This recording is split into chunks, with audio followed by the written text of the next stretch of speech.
For we wrestle not against flesh and blood, but against principalities, against powers, against the rulers of the darkness of this world, against spiritual wickedness in high places.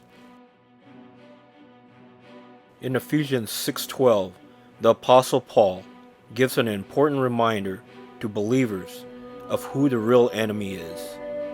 It's not human beings, but a hierarchy of evil supernatural beings that make up the kingdom of darkness, ruled by the evil fallen angel, Satan. So it is not Muslims, communists, or radical social leftists that are the real enemies. It is supernatural beings who are in control of the ruling elites of the world, who in turn exercise control over the major pillars of world power, the political, financial, and the religious. So who are these rulers of darkness, and how are they influencing our everyday lives?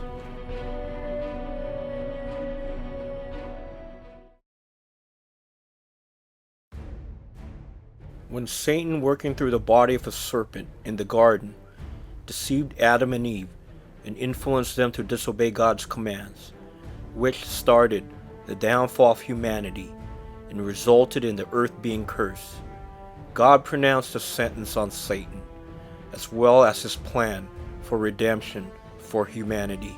And I will put enmity between you and the woman, and between your seed and her seed. It shall bruise your head, and you shall bruise his heel.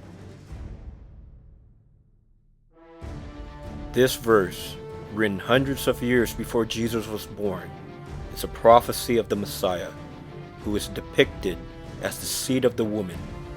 The Messiah will bruise the head of Satan, while Satan will only bruise the heel of the Messiah. In other words, the Messiah will defeat Satan, but Satan will strike the Messiah. Satan did this when Jesus was crucified in Calvary as a sin offering for the redemption of the world. But Jesus ultimately achieved the victory when he was resurrected by God, conquering death and vanquishing Satan as the ruler of the world. Genesis 3:15 is known to some scholars as the Proto-Evangelium, a messianic prophecy that predicted the redemption of humanity through Jesus' atoning sacrifice, the central theme of the Bible. Satan knows the scriptures very well, as the narrative in Matthew 4 demonstrates. Satan quoted scripture while twisting the meanings of the words to try to deceive Jesus during his temptation period in the wilderness. He certainly knew about the Proto-Evangelium, so some scholars believe he made plans to preempt the arrival of the Messiah through the prophesied woman, who Revelation 12 reveals is Israel. He planned to infiltrate the human genome to prevent the Messiah from being born. Satan at the time did not know about the Messiah being born from the lineage of Abraham, Isaac, and Jacob, which is the generational line of Israel. So he proceeded to attack the entire human genome to prevent the Messiah from being born from a pure human woman by introducing a hybrid DNA into the human genome during the pre-flood world. He was attempting to destroy the human race by corrupting its genome with hybrid DNA. This hybrid was the Nephilim, or the seed of the serpent. How was the seed of the serpent introduced into the gene pool? Genesis chapter 6, verse 4 gives a brief description of the conspiracy of the fallen angels to corrupt the human genome. The Nephilim were in the earth in those days, and also after that, when the sons of God came in unto the daughters of men, and they bare children to them. The same became mighty men, which were of old, men of renown. The sons of God were the angels.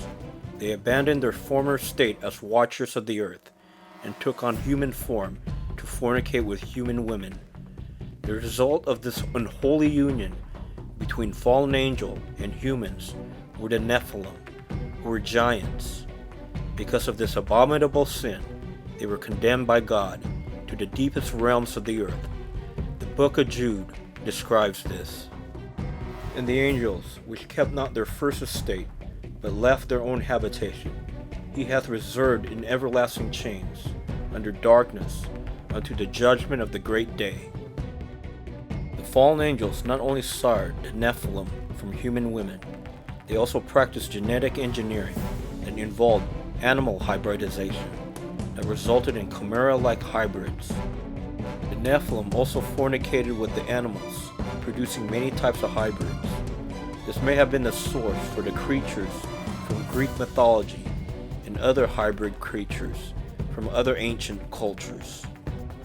The Book of Jasher and the Book of Jubilees describes the shocking genetic manipulation by the fallen angels and the Nephilim. And their judges and rulers went to the daughters of men and took their wives by force from their husbands according to their choice.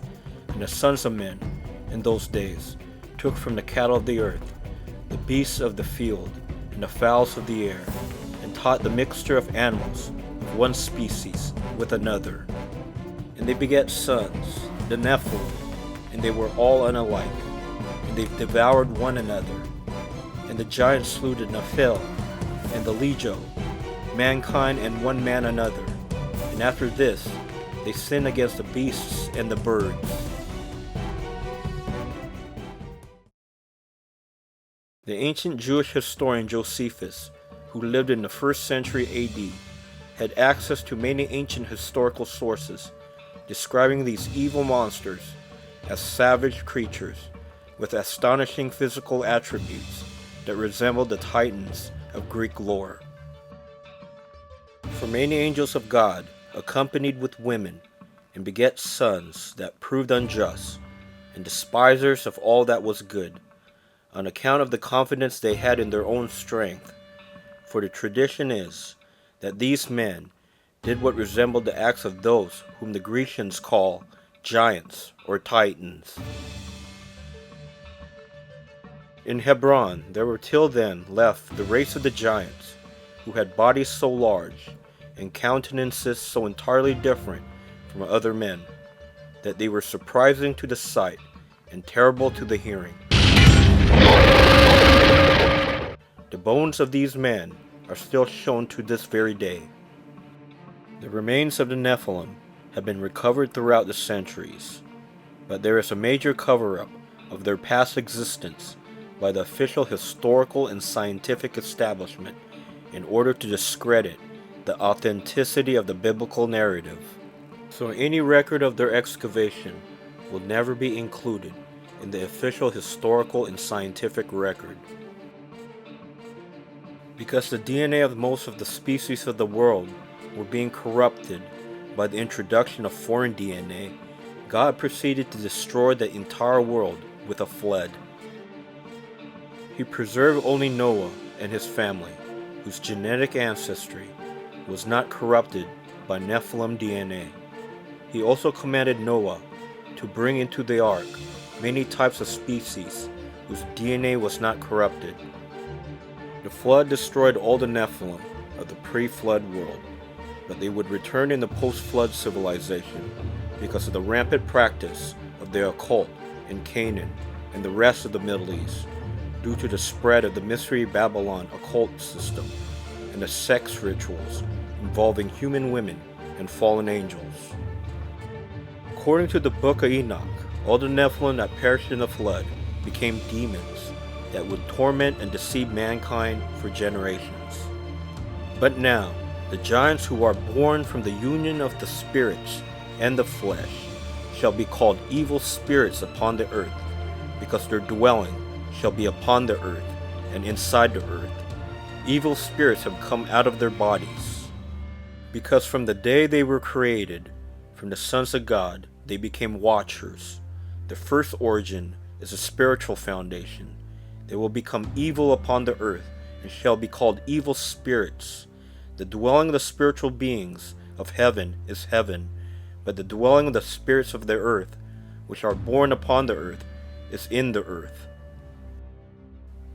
While the fallen angels and the Nephilim failed in their attempt to prevent the coming of the Messiah, they continued to be hard at work in their efforts to deceive humanity and to prevent people from knowing the truth about their salvation through Jesus.